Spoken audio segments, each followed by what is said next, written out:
Deus abençoe os irmãos. Eu estou feliz de estar aqui com os irmãos nesta manhã para falar sobre uma igreja que ama missões. A sua igreja ama missões? Amém. Ama ou não ama? Amém. Vamos ver depois da mensagem de hoje, né? Se ama ou não ama. Vamos abrir as nossas Bíblias. Vamos abrir as nossas Bíblias no Evangelho de João, capítulo 14. Quero convidar os irmãos para nós lermos os versos de 1 a 6, mesmo sentados. Os irmãos podem acompanhar a leitura.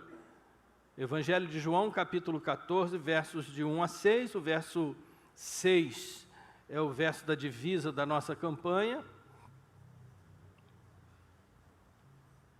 E eu lerei os versos de 1 a 5.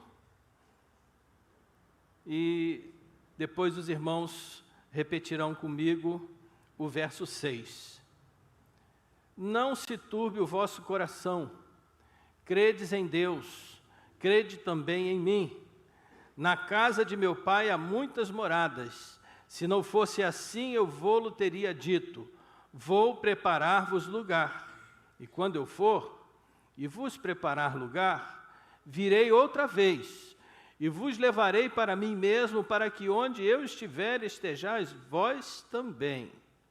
Mesmo vós sabeis para onde vou, e conheceis o caminho. Disse-lhe Tomé, Senhor, nós não sabemos para onde vais, e como podemos saber o caminho? Todos juntos agora. Disse-lhe Jesus, eu sou o caminho, e a verdade, e a vida. Ninguém vem ao Pai, senão por mim. Senhor Deus, nós te agradecemos a porção da Tua palavra. Queira, Senhor, colocá-la agora nos nossos lábios, mas também no nosso coração, na nossa mente, a fim de que ela dê frutos para a vida plena no Senhor Jesus de cada membro desta igreja. Guarda-nos, Senhor, e fala aos nossos corações nesta manhã. Em nome do Senhor Jesus, a igreja diz... Amém, amém. Meus irmãos, o tema da campanha de missões nacionais para o ano de 2022 repete o mesmo tema de 1980. Só Jesus Cristo salva. Vamos falar juntos? Só Jesus Cristo salva. Mas parece que os irmãos estão cansados, hein? Desde 1980 que não falam isso, hein? Vamos falar juntos mais uma vez, bem forte. Só Jesus Cristo salva. Imagine que dependesse do nosso volume para esse bairro conhecer essa mensagem. Então a gente tem que falar bem mais forte. Vamos? Só Jesus Cristo salva. Agora melhorou um pouco, né? A meditação desta manhã pretende inspirar, despertar cada irmão dessa igreja para essa obra, para o amor da obra missionária, para a mensagem de Jesus. Minha igreja ama missões. Eu não sabia se colocava aqui uma exclamação ou uma interrogação. Minha igreja ama missões? Sim? Eu amo missões? Eu amo missões? Ou eu amo missões? Então vamos todos juntos?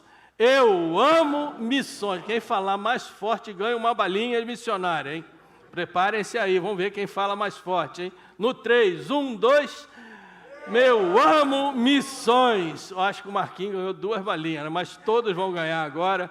Vou pedir os irmãos ali da recepção que façam a distribuição. Precisamos de alguém ali para ajudá-los. Cíntia vai ajudar também. Vamos lá.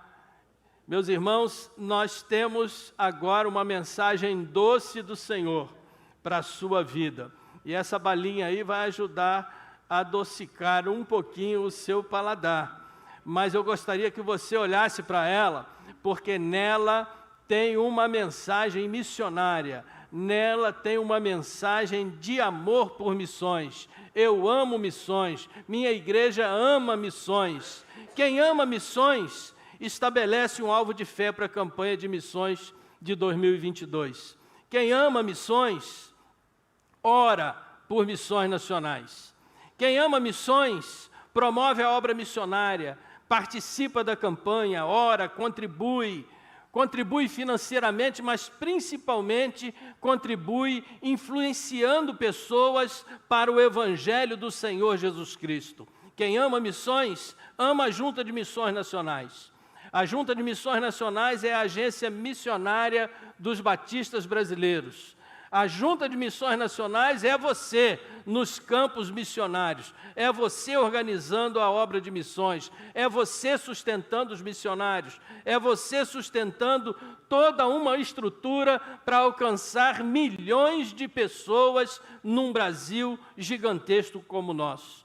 A Junta de Missões Nacionais é sua, ela é parceira sua, parceira da igreja para evangelizar no solo brasileiro. Nós somos frutos de missões.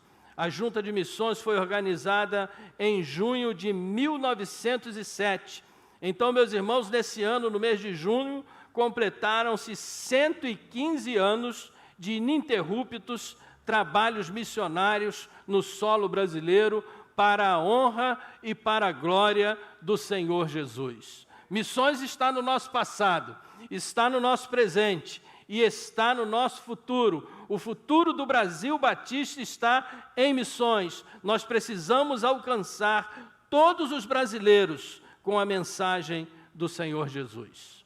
A Junta de Missões Nacionais está no solo brasileiro mantendo hoje mais de 400 projetos em 26 estados e no Distrito Federal. Nós somos hoje 992 missionários efetivos nos campos. E nós temos hoje 552 missionários radicais. Que são missionários radicais? São missionários como eu, como você, que por um período de tempo sai da sua igreja e vai ao campo fazer o trabalho. Nós temos hoje 552 missionários radicais atuando em todo o território nacional. A Junta de Missões Nacionais tem uma missão, e a missão da Junta é a nossa também, a missão de multiplicar discípulos do Senhor Jesus Cristo.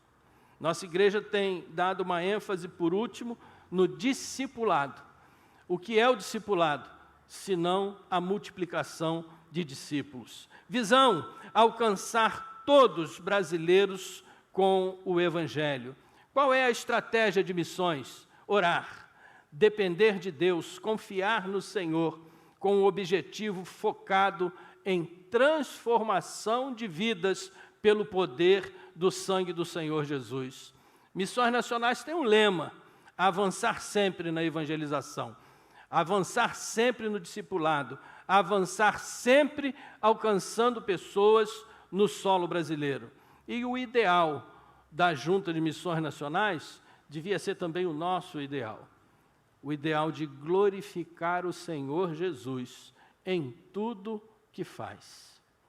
O Brasil precisa de Jesus, e é por isso, meus irmãos, que esse tema vem numa boa hora, porque só Jesus Cristo salva. A solução do Brasil está em Jesus. Só o Evangelho, só as boas novas, só o poder de Jesus, só o poder transformador do sangue do Senhor pode dar jeito no Brasil, pode transformar o caos que a nossa nação atravessa. Você não pode ficar de fora de jeito nenhum da campanha de missões nacionais. A primeira igreja batista de Itaipu é uma igreja que ama missões? Depende. Você ama missões? No texto que eu escolhi para esta manhã, retrata uma quinta-feira muito difícil. Nós estudamos hoje sobre provação, tentação. Essa quinta-feira era uma quinta-feira terrível, decisiva na vida de Jesus. Era a quinta-feira do Getsêmani. Era a quinta-feira que Jesus ia agonizar orando e o seu suor iria se transformar em gotas de sangue. Era aquela quinta-feira que ele convocou os discípulos para orar, e quando ele veio olhar, os discípulos estavam dormindo e ele agonizava sozinho. Era aquela quinta-feira que se revelara a traição de Judas. Era a quinta-feira que Pedro o negaria. Era a quinta-feira que ele iria ser preso e iria caminhar em direção à cruz. Era aquela quinta-feira aonde Jesus começava a sua caminhada de agonia para a cruz. No seu comentário do Evangelho de João, William Hendrickson diz que os discípulos estavam com o coração turbado. Mas o que é coração turbado? Coração turbado é o coração triste. Os discípulos estavam tristes por causa daquela iminente partida de Jesus. Eles que estavam vivendo com o Mestre agora sabiam que o Mestre ia partir e que não ia voltar mais. Eles estavam com o coração turbados porque estavam envergonhados. Eles estavam envergonhados porque olharam para si e viram o egoísmo, porque eles estavam ali disputando para saber quem era o maior entre eles quando Jesus estava caminhando para a cruz. Eles estavam com o coração turbado porque estavam perplexos. Perplexos em saber da revelação que Judas trairia Jesus e que Pedro iria negá-lo e os demais discípulos iriam ficar dispersos. Parece que aquele sonho estava terminando. Eles estavam com o coração turbado porque eles vacilaram na fé. Eles pensavam: como o Messias pode ser alguém que vai ser traído? Como o Messias pode ser alguém que vai ser preso? Como o Messias pode ser alguém que vai ser morto? Eles estavam com o coração turbados porque estavam angustiados. Diante de aflições, diante dos açoites, diante das perseguições, das prisões, das torturas, tudo isso que se avizinhava à frente causava no coração deles angústia. Angústia, falta de fé, perplexidade, vergonha, tristeza. Eles estavam com o coração turbado. Será que alguns dos irmãos, alguns dos ouvintes, algumas das pessoas que acompanham essa mensagem, será que alguém está com um desses sentimentos nesta manhã? Será que alguém está com o coração turbado? Diante de um quadro aparentemente tão desfavorável, às vezes nos entristecemos, nos abatemos. A nossa humanidade pesa mais do que a nossa fé. A tristeza vem e se esconde no nosso coração. A situação vai nos entristecendo e alguns até seguram dentro de si um sentimento que às vezes acaba causando depressão. Diante de um quadro aparentemente desfavorável. Jesus que iria suportar um sofrimento de levar sobre si todas as nossas dores, as nossas culpas, as nossas vergonhas, os nossos pecados, ele ainda encontra força para consolar os seus discípulos. Por isso que só Jesus Cristo salva. Só Ele tem poder. Em nenhum outro há salvação, porque debaixo do céu nenhum outro nome há entre os homens pelo qual devamos ser salvos. Atos capítulo 4, versículo 12. Só Jesus Cristo é o caminho e a verdade e a vida. Vamos repetir, irmãos? Só Jesus Cristo é o caminho e a verdade e a vida. A salvação de Jesus Cristo precisa ser anunciada. A salvação de Jesus Cristo precisa alcançar todo o Brasil. Precisamos discipular os salvos e levá-los a amar a obra missionária. Precisamos de salvos que amem missões, de salvos que sustentem missões, de salvos que se envolvam na obra de missões. Quando os salvos amam missões, se envolvem com missões, sustentam missões, oram por missões, contribuem por missões, então nós poderíamos dizer: nossa igreja ama missões. Amamos missões porque nós somos o povo da fé. Essa é a primeira razão pela qual nós podemos dizer que amamos missões. Nós amamos missões porque somos o povo da fé. O versículo 1 vai dizer: não se turbe o vosso coração, Credes em Deus, credes também em mim. Tenha fé em Deus, tenha fé em Jesus. Nós amamos missões porque nós somos o povo da fé. Não se trata aqui de uma fé grande em um Deus pequeno, mas se trata aqui de uma fé pequena de um Deus que é grande. Não é uma fé intelectual. Confiar em Deus e confiar em Jesus Cristo, seu Filho, é crer, confessar, é descansar no seu poder, é descansar na sua sabedoria, é desfrutar da sua força, é acreditar na sua providência, no seu amor e na sua salvação. Isso é crer em Deus. A fé em Jesus Cristo não é apenas algo abstrato, mas é o único remédio para a doença do coração turbado. A fé salvadora em Jesus Cristo, é só com ela que as crises são debeladas. É com a fé salvadora em Jesus Cristo que os problemas são resolvidos. É com a fé salvadora em Jesus Cristo que as tempestades passam, que os ventos contrários não nos balançam e não nos derrubam. É com a fé salvadora em Jesus Cristo que nós podemos dizer: eu amo missões e eu faço parte do povo vencedor, porque nós somos mais do que vencedores por aquele que nos amou. Mas não importa a circunstância que você esteja passando, irmão, continue crendo. Continue crendo em Deus. Continue crendo no Filho de Deus. Continue dependendo do Senhor. Continue colocando sobre Ele toda a sua ansiedade, porque é Ele quem cuida de nós. O segundo motivo que nós podemos dizer que a nossa igreja é uma igreja que ama missões é esse, que aparece no versículo 2 e no versículo 3. Nós amamos missões porque nós somos o povo da esperança. Há alguma coisa depois do fim que nos deixa certos da vitória. Na casa de meu Pai, disse Jesus para confortar os seus discípulos, há muitas moradas. Se não fosse assim, eu vou-lo teria dito. Vou preparar-vos lugar. Jesus prossegue e diz para eles assim: quando vos preparar lugar, eu virei outra vez e vos levarei para mim mesmo, para que onde eu estiver, estejais vós também.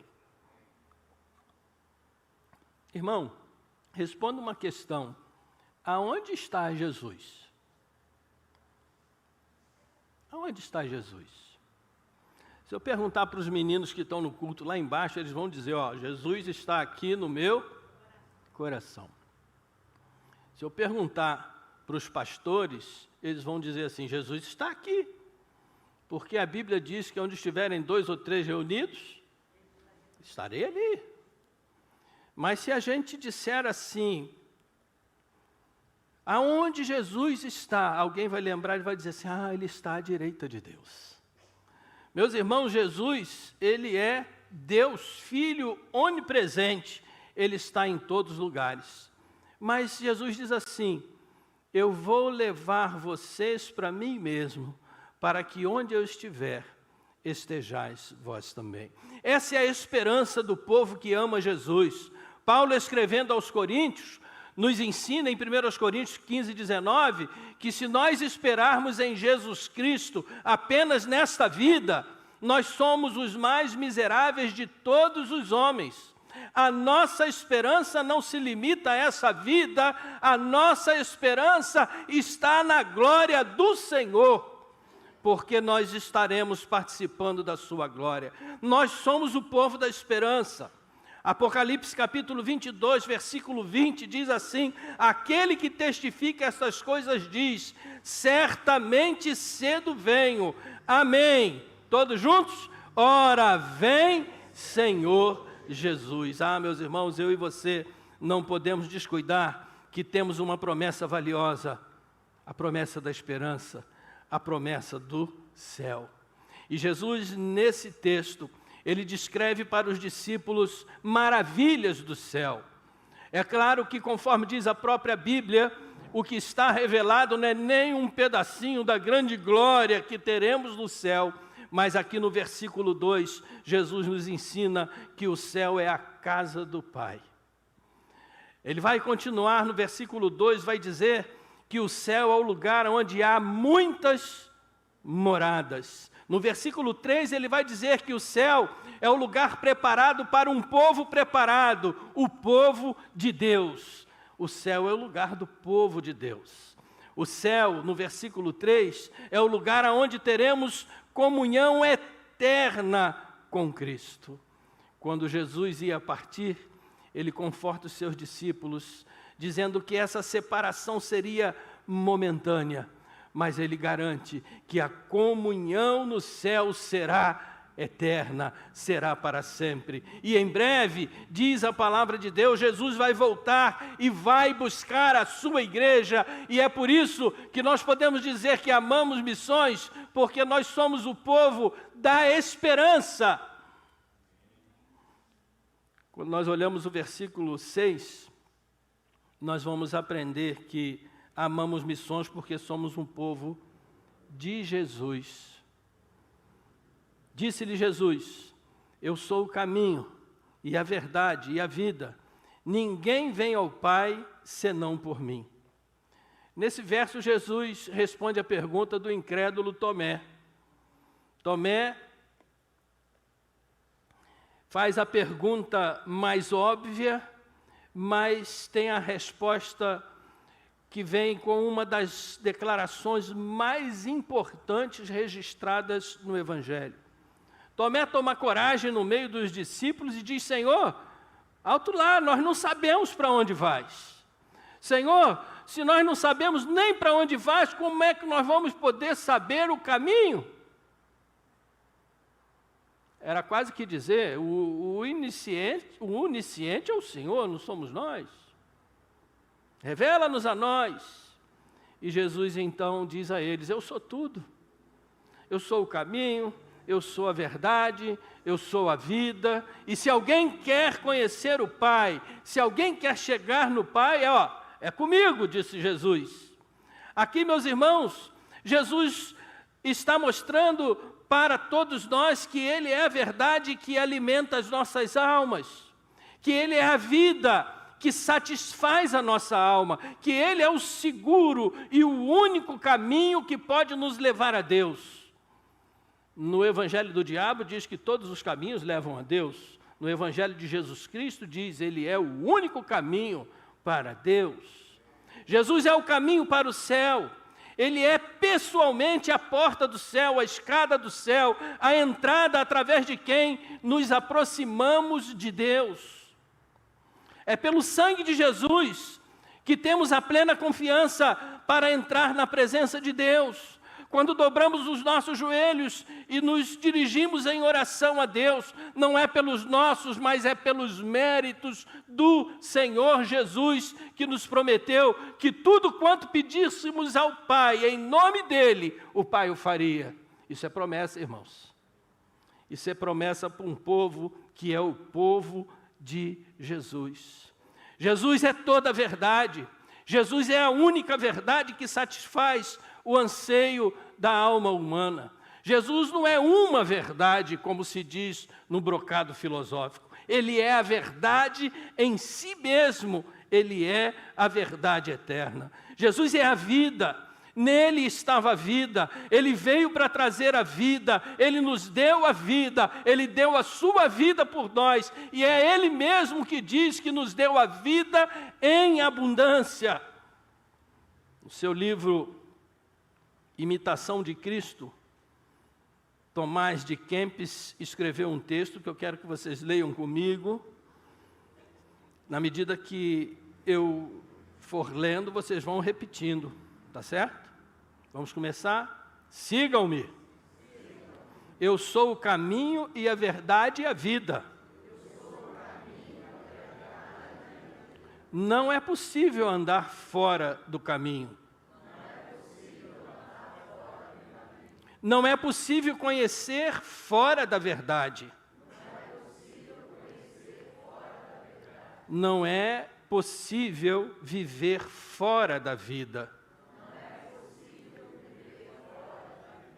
Eu sou o caminho pelo qual vocês devem andar. A verdade em quem vocês devem crer. A vida na qual vocês devem pôr esperança. Eu sou o caminho inerrante. A verdade infalível. A vida infindável. Eu sou o caminho reto. A verdade absoluta. A vida verdadeira. Bendita, não criada. Se vocês permanecerem no meu caminho, conhecerão a verdade. E a verdade os libertará. E tomarão posse da vida eterna. Ah, meus irmãos, que essa mensagem fique no nosso coração. Por isso eu pedi vocês para repetirem. Porque eu nunca vi uma explicação tão bonita igual essa. Ah, meus irmãos, que Jesus, que é o caminho, a verdade, é a vida, que Ele nos constranja a ser uma igreja que ama missões. Amar missões não é amar só de palavras, porque missões se faz com joelhos que se dobram para orar por missões. Missões se faz com pés que diligentemente vão fazendo a obra missionária. Missões se faz com as mãos que não se encolhem para ofertar por missões. Quem ama o Senhor Jesus, ama a obra missionária. Quem ama o Senhor Jesus, ama missões, porque missões é contar para todo mundo o que Jesus fez na cruz para todo aquele que crê. Ah, meus irmãos, nesta manhã, Deus mandou eu pedir a você que você entregue a sua vida ao Senhor, que você consagre a sua vida ao Senhor, que você se deixe usar pelo Senhor para a obra missionária. Então, nesta manhã, eu quero fazer 3 apelos. O primeiro apelo eu quero fazer a você que não entregou ainda a sua vida a Jesus. Por que você não entrega a sua vida a Jesus nesta manhã? Abra o seu coração e deixa Jesus Cristo entrar na sua vida. Deixa Jesus Cristo perdoar os seus pecados. Diga a Ele: Senhor Jesus, nesta manhã eu abro o meu coração e eu o recebo como meu Salvador e Senhor. Diga isso para Jesus. Senhor Jesus, nesta manhã eu abro o meu coração e o recebo como Salvador e Senhor da minha vida. Deus pediu para fazer outro apelo nesta manhã. Meu irmão, você que já entregou a sua vida a Jesus e por isso é o povo de missões, é o povo da esperança, é o povo de Jesus. Jesus está pedindo que você consagre a sua vida ao Senhor mais uma vez nesta manhã. Temos sido instados a amar ao Senhor e amar a obra missionária. E Ele agora está requerendo de nós que a gente consagre a nossa vida mais uma vez. Consagre ao Senhor a sua vida. Consagre ao Senhor a sua família para a obra missionária. Diga: Senhor, eu quero ter uma família que ama a obra missionária. Eu quero que a minha família seja comprometida com missões.